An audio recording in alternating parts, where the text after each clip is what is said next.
माननीय राजसाहेब काही बोलू इच्छितात?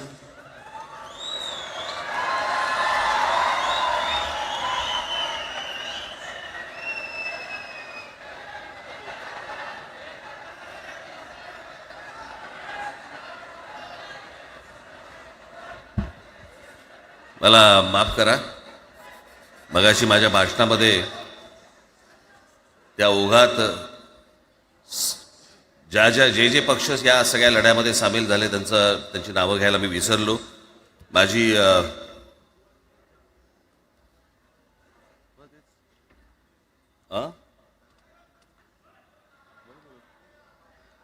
माझी विनंती आहे, कॉम्रेड प्रकाश रेड्डी, आपण कुठे आहात? मागे. बरं. सौ सुप्रियाताई सुळे, आपण कृपा करून व्यासपीठावरती यावं. कॉम्रेड अजित नवले, जितेंद्र आव्हाड, महादेवराव जानकर,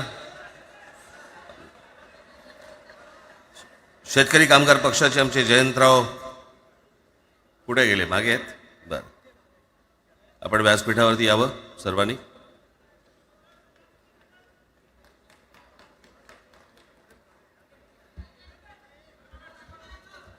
हे काढा मला सोड. साहेब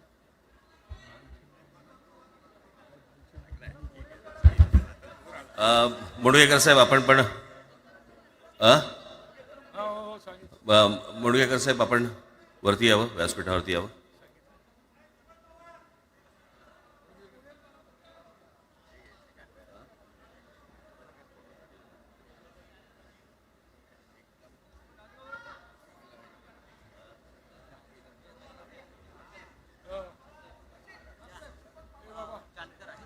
दीपक पवार इथे आहेत का? त्यांनी कृपया मंचावरती यावं. दीपक पवार.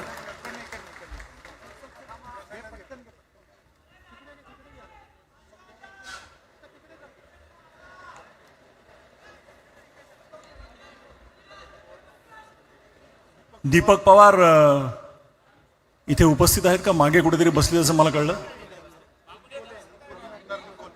आणि आमदार निकोले इथे आले, त्यांना मी विनंती करतो. हा, दीपक पवार आले झाले. दीपक पवार आले.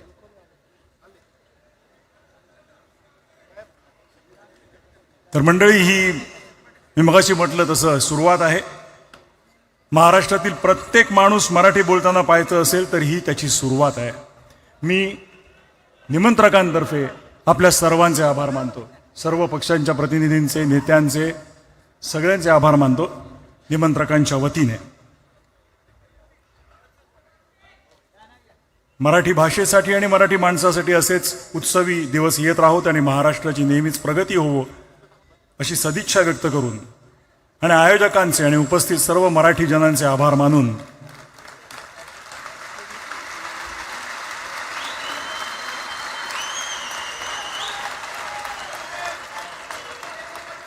मी मगाशी सुरुवातीला जो म्हणालो, हा एक महत्वाचा ऐतिहासिक क्षण आहे.